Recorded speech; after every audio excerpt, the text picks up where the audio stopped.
Hello, welcome to the Goodwill Columbus Workforce Development Facebook page. And here today, we are going to talk about bridging the generational gap in the workforce. So we have McCole here and we have Michelle.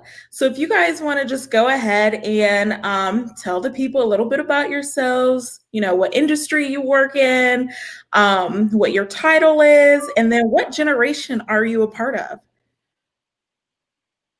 Um, my name is Nicole. I am a freelance artist, but before that, I had a long career in retail management, and that which led me around back to being an artist. So I'm my own manager, and all the hats that go with running your own business, and which is the Nicole Childress Fine Art Gallery and Designs. And I am Gen X. Okay. Mhm. We used to be known as the slackers. We are some hardworking slackers. First generation divorced kids and and latchkey kids. Not slackers. We just go with the punches. Okay. They keep coming. I love that. I can't say I've heard that before. I'm like, that makes me sad that you would be called slackers. Oh yeah, we were the slacker generation. I feel Wow. like everybody has their stereotypes too. So, Mhm. my name is Michelle. I work in marketing. I'm an implementation manager, and I have work experience in both the public and private sector. So I've worked for the state of Ohio, and I've worked at the federal level as well. So kind of a wide range of audiences and colleagues that you would see in both of those workplaces. And I am in the millennial generation. Woo woo. Okay, guys. So, first question, what is the age makeup of your workplace? Well, currently it's just me. So I'm 50. But most recently I had a boss that was 25, and I worked with people that were in their 30s and 40s. I've also been the boss of people when I was in my 20s, of people that were what do we call them anymore? Like, I'm losing my mind. That were born in the 40s and 50s, so were old enough to be my parents, but I was their boss. And I've also, had, like I said, had people that have been my boss that are old enough to be my children or grandchildren in some cases, if I tried really hard in high school. But so I've covered them all, from Gen Z to baby boomers. Okay. How about you, Michelle? Yeah, I've had in my current workplace, I would say it's mostly millennials and Gen X. Mhm. Maybe a handful, like one or two people in the baby boomer generation, but we also all work remotely. So we have about 400 employees, and there are many of which I haven't met, but just from our team calls and just knowing the kind of sector that we're working in, it's usually younger folks in like the millennial and Gen X area. I do know that I think I was the youngest person that they had hired when I came on about 4 years ago. But not younger by that much. It was just the fact that I had recently come out of college. But I have one of my closest coworkers. She's 2 years older than I am. My boss is in her 30s.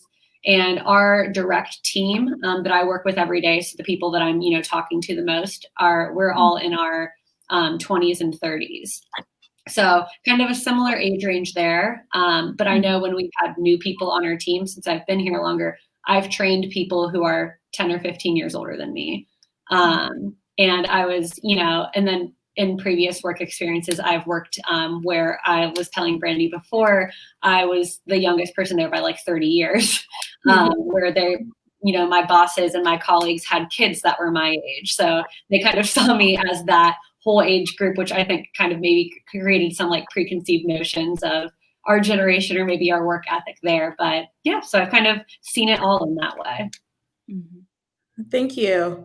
So you were speaking about preconceived notions. What preconceived notions do you guys have of people from other generations, if any, especially in the workplace? It gets a little frustrating that there are these preconceptions, because those preconceptions are often so dismissive and so wrong. So when somebody says, "Oh, millennials," and it's like, that's just really rude, because it's like, I left you a note, just because I didn't text you, and it's like, it doesn't matter the generation, to blanket them and dismiss them, particularly for communication breakdowns, because everybody's goal for communication is to be understood by the person you're speaking to. So if it's text and slacking, then you have to accept that text and slacking are the method that's going to get it across. Again, as somebody who was part of the slacker generation, I ended up getting into management positions really early, like by 21. I was running, businesses and managing groups and things like that. So a lot of my peers, once they realized that my age, suddenly my authority was no longer taken seriously. Mm-hmm. Oh, wow. Yep. Yeah. And now I'm kind of in that middle ground, of, so even though I am 50, but I kind of kept on pace with millennials and things in a lot of ways. A lot of ways I did hit or miss. Because me and some things I'm like, Brandy, what is this button? This is how you make it lowercase. Yeah, this is how you do a Slack, Nicole. It's not the Slack, it's Slack. How do you do the Slack? Where a lot of times there'll be assumptions that I do know certain things because they're like, well, how old could you be? 35? You should. And it's like, no, I missed that one, So I will say things like the Twitter and, and the Slack. But again, it's one of those kind of things where it's like, once people realize what your age is, they're either going to dismiss you or avoid confrontation with you because of because of the roles that they have with other people in their own family or dynamic or whatever. It's like, well, you're older than my mom, so I can't tell you what you really need to do because I feel uncomfortable. It's like, well, no, you're my boss, you need to tell me. Or Right. well, I know I'm old enough to be your grandchild, but I'm your boss, so this is what we have to do. So those things can get to be unnecessarily complicated, I think. Yeah. I don't think it's as bad amongst groups of single gender. So with groups of women or groups of men, I think tend to communicate better that way. But when you start mixing them, my experience has been where that pigeonholing based on generation tends to get a little bit more dismissive. Oh, Yeah. okay. That's interesting insight. I How think I've about seen too, like just, the different stereotypes that come with it all. And I know you mentioned having, when somebody finds out your age, maybe they thought you were a different age. And then when they find out, suddenly the way that they're treating you is different. Absolutely. I know I've had that. Definitely more like externally, not necessarily with the coworkers that I work directly with, just because they've kind of always known my age. But some of the people were, oh, hi, baby. This is bad girl, Jada. This is after the dog's cat. Yeah, I've just had some people where, working externally, maybe I'm meeting somebody who we're working with and they will ask me, oh, where did you go to school or something like that? Like, oh, and I mentioned I went to Ohio State. And then they say, so when did you graduate? Which I'm like, okay, so we're going to go here now. And then I say 2016. And then suddenly they're like, oh, so you're a kid. Okay. Like, Yeah. and the whole demeanor changes. And I'm like, well, no, I'm here meeting, like we had a business meeting put together, right? Like, Right. yeah. I'm not going to sell you cookies, because at the same time, I went back to college, to finish my degree when I was 35. So I can say, guess what? I graduated from OSU in 2009. And they're like, wait, I'm trying to do this math here. And suddenly, Yeah, I get that a lot of times where I'm like, well, back in my 30s, and they're like, what? And I'm like, I'm a lot older than I look. Let us move on. Let us definitely like what they're coming in with can just like it changes so much. And I think that, I mean, everybody probably hears their own generation gets a bad rap for like different things. I know people always talk about millennials being like entitled and this and that, and they're horrible communicators. And it's so crazy because now that I was telling Brandy before, like now we have the Gen Z generation that's right below us, and we're seeing people say that about Gen Z.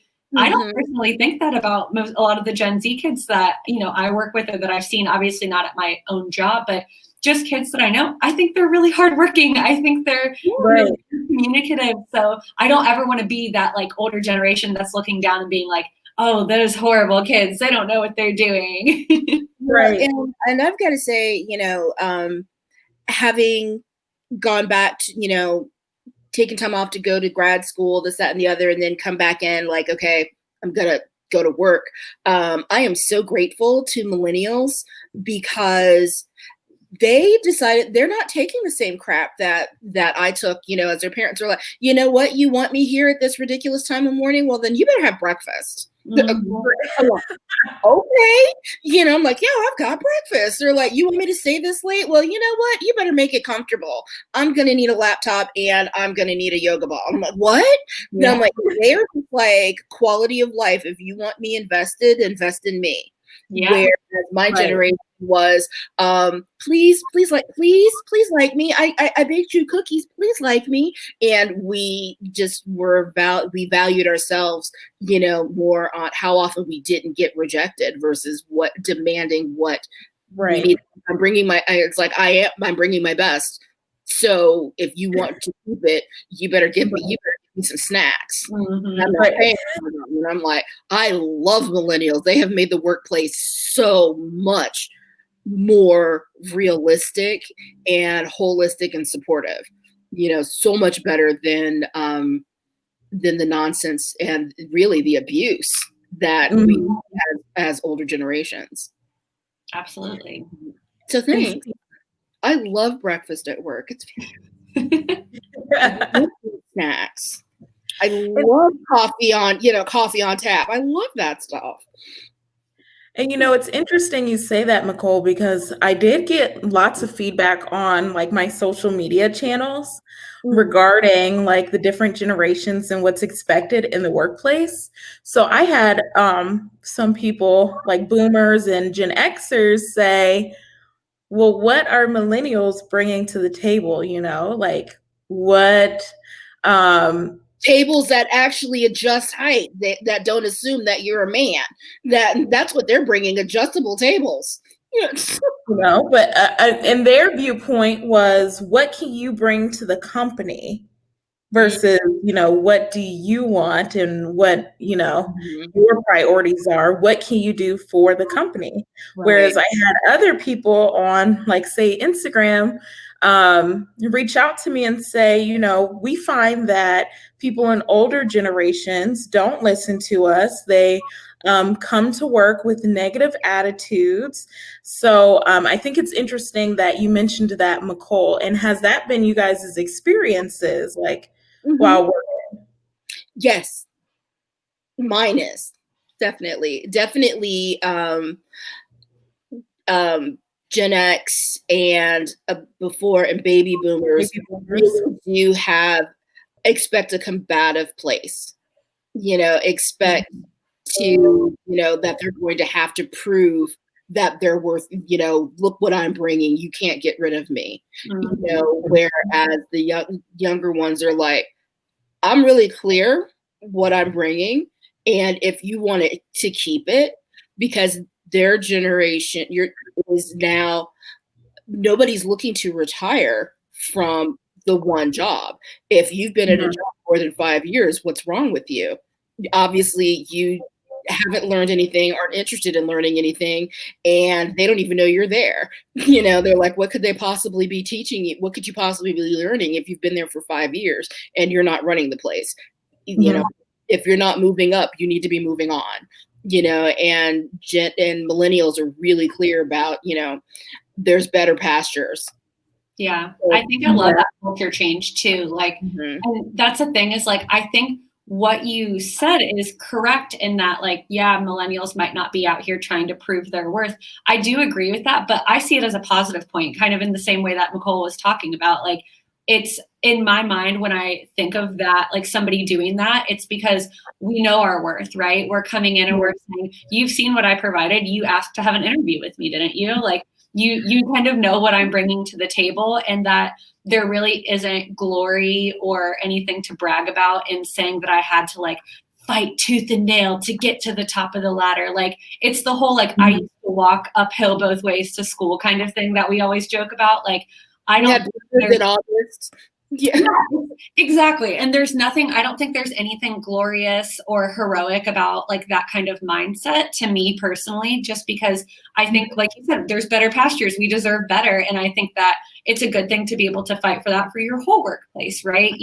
I don't want my kids to have to work as hard as I did to make money while I was in college. I don't want them to have 2 jobs in college. I hope that college is more affordable by the time they get there. So that way, so I think it's just like that culture, the cultural mindset of older generations where they're like, well, if I had to struggle, you get to struggle too. Like, you shouldn't have it easier because I didn't have it easier. So yeah, there's that bitterness, but at the same time, well, then why did we raise our millennial children to give them awards for everything?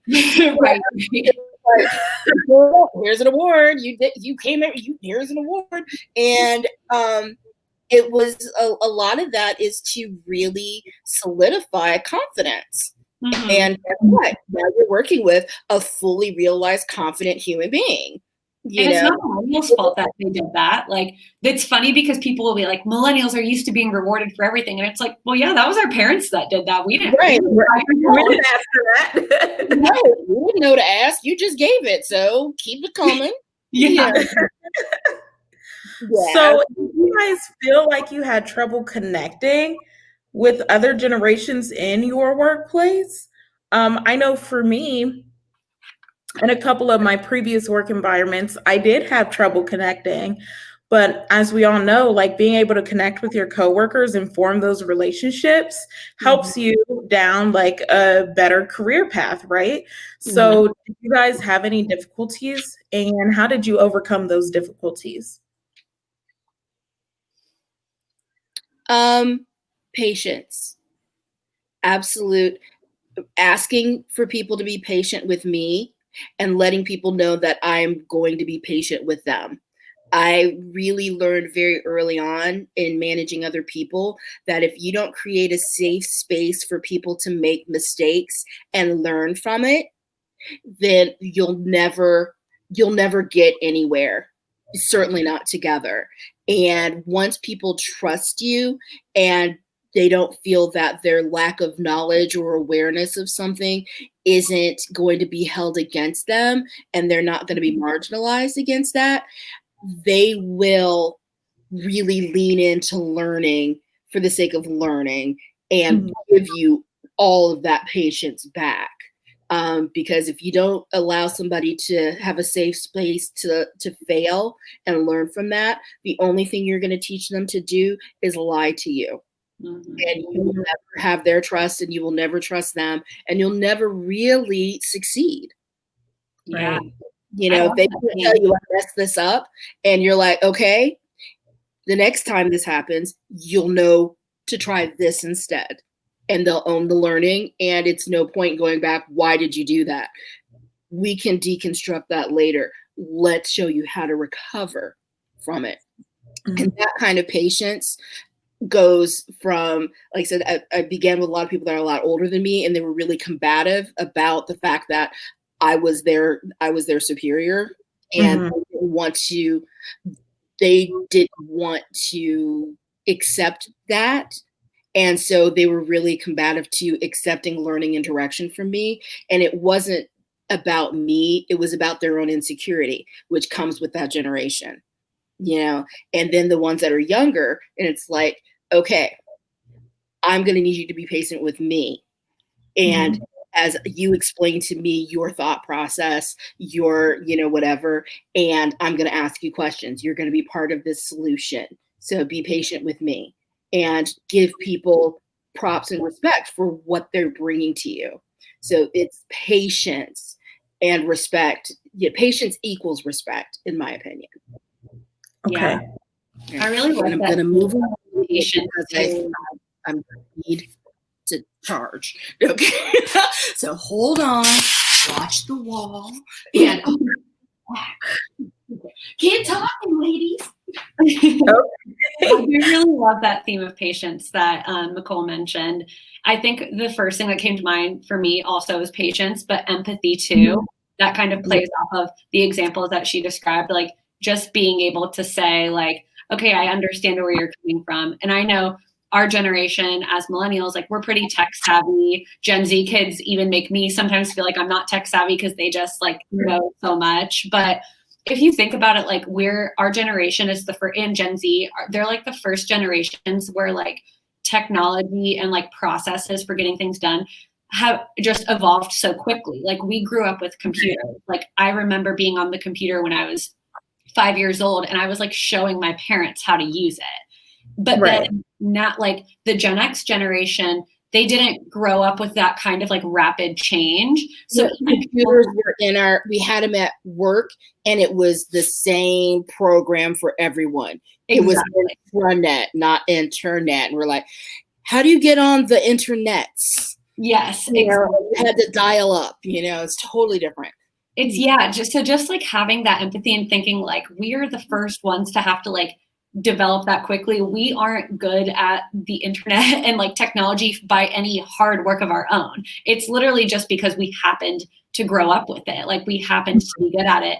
And even when I, work with students, like younger kids who are in high school now, and they're speedier than me at it, I'm like, well, that's because you guys had a computer in school that you took home every day since first grade. We didn't even have that. Like, I remember Brandy and I went to school together. Like, we had like a computer lab, but we weren't taking home a laptop every day or an iPad. So even that divide is very different. So I think it's just like creating that empathy there. I have probably, to answer the question, like had some differences and kind of like that gap, not necessarily in my current job, but in past jobs where the gap was a lot wider.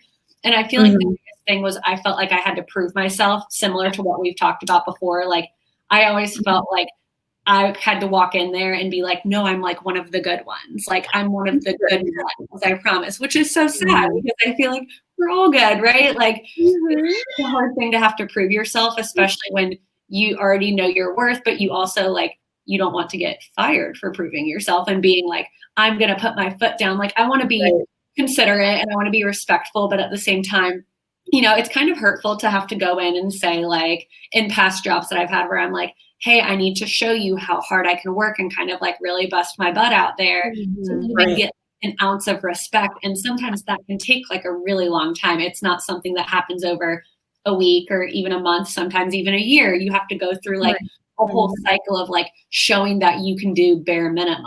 And then they're like, okay, I guess like she's fine. It's like dating. It's like trying to get your job to be your boyfriend. Like, flirting with. Like, come on, I'm a boyfriend. I'm a good girlfriend to you. It's dating.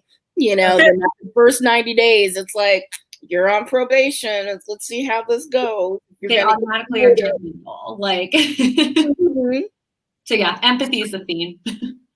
Absolutely. Great. So do you guys even think it's important to connect with other people from different generations in the workforce? Is that even like important? Do you think? Absolutely. Yeah, I think so. It's definitely important. And I think doing it in like an organic way is where it makes the most sense. Like, I'm sure we've all been to like forced, like the mixers and like the like events that are created, and then you have to do like an icebreaker question, and like people are kind of like feeling awkward about it. Like, and those things, not that those things are bad, because those can be really valuable ways to like start a conversation. But I think Right. like that organic connection where just like the workplace culture is kind of like not forcing, but like naturally making people spend time together and connect about things other than like projects that you're working on, just really Right. humanize people. So that way you're not just automatically thinking them of like, oh, this boomer that hates me, or like, oh, this Gen Z kid that like all they're Right. doing is stuck on their phone, when like in reality they might be doing something really productive on their phone. Like, Right. Yeah, and the idea that the pressure to constantly have to put out your resume in every situation. Well, at my last job, when I was the COO of blah blah blah and blah blah blah, and it's like, you have this job for a reason. Cut to the chase. yeah, Right. You don't have to sell yourself. You don't have to shove your resume down my neck every time to say that you deserve a seat at this table. You're at the table. Let us move forward. With that. But I do think that having a mixed group of generations is really important to balance all of the skill sets, to really develop an EQ, kind of environment, so that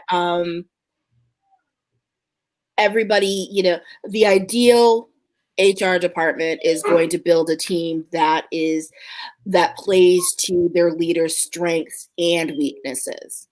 And not everybody's not expected to be 100% everything all the time. That they're able to, just slide into positions, as required, as needed, and that you've just got that breathable space. So it's like, if your number one today is functioning at number two, your usual number two has no problem stepping into number one position, and is able to have that knowledge exchange be so free. And Beatrice would like to potty. Sorry for the background voice. I have too many animals. So, so I do think it's really important. And as people are working longer, that it makes it that you're able to build on that knowledge base with that. Right. So we're coming back into in and out of the workforce between children and aging and different things like that, and new knowledges, and we're living longer, healthier lives. I think that having that mix is going to be inevitable with that. Right. Right. No problem. I'm so sorry. I'm so No, sorry. you're fine. You're fine. Good. So, Michelle, what tips do you have for people who may start working in a multi-generational environment? Like, in order to advance in their career, like what other tips may you have for those types of people? Yeah, that's such a good question. I feel like definitely what both Nicole and I said about like that patience and empathy, I feel like just keeping that front of mind. Because I think sometimes the strategies where, like I said, it's like a forced kind of like do this, this, this, and this can feel sort of, forced, because they are. Right. So just being like, remaining human, keeping that patience and empathy, and like really trying to like see everybody in your workplace as human, really as they are, and creating those like organic conversations with people. Obviously, you don't need to be forcing anybody to talk about like what they do at home or any kind of personal life things, but asking people, as much as you can to create connections with them that are not necessarily about the project you're working on, asking them how their day is going, just chatting with them. And I think that was something when I was working in a place where I did have, it was actually an internship that I had in college. And that was the place where I had the biggest age gap. And having, oftentimes they would talk to me about like, what are you doing in school? Or, what are the classes you're taking? And then I would start to talk to them about something and they would say, oh, my daughter is your age and she just did something really similar. And like, you could see that connection being built, even if like in their head, they're kind of like, yeah, I'm definitely seeing my coworker as my daughter now because of that age range. But I feel like those were the times where like, I would walk away from those conversations and I'm like, I think that they're starting to trust me a little bit more because they know that I'm not, irresponsible. It's unfortunate that they might come in with those preconceived notions, but I probably came in with a lot of preconceived notions about them too, thinking like, oh, maybe this workplace is going to be like stuffy and boring because it's, you know, the person who's my direct boss is like old enough to be one of my parents, you know, maybe it's going to be boring. So we all come in with those kind of biases, whether we know it or admit it or act on it or not. So I think really just keeping that empathy, making, you know, every opportunity to make connections with the people that you're around, probably 40 hours a week, or more. Or more. Yes, or more. And just keeping that front of mind. Yeah. Absolutely. And again, the idea of it's kill or be killed kind of thing really gets no one anywhere. So having the audacity to thank people and be open about who gave you support, you know, and I want to thank so and such for giving you this support, or whether it's publicly acknowledging them or personally acknowledging them, you know, that kind of giving people the true respect of being kind and patient and helping you gets you so far. It really does, because your reputation is really the only thing that you have control over. And it is the most important thing. You can always rebuild it if something has happened that went awry. So you have to do that too. But to be able for somebody to say, well, I don't know this person very well, I've never worked with them, but everybody else that has worked with them says nice things about them. I mean, that's the best thing that could happen to anybody's career at any stage, is that, you know, what I do know of them, other people who I respect and think have good judgment speak well of them. So if anybody can speak well of you, and the worst thing somebody can say in your absence, you know, because your reputation, you know, speaks for you in your absence, is that I don't know anything about them, but other people say that they're okay. I mean, that's the best thing that could ever happen. And if you can get that from a millennial, a Gen X, and a baby boomer, I don't know her very well, but I've heard she's okay. You've done a great job. Yeah. That's successful team building. Yeah.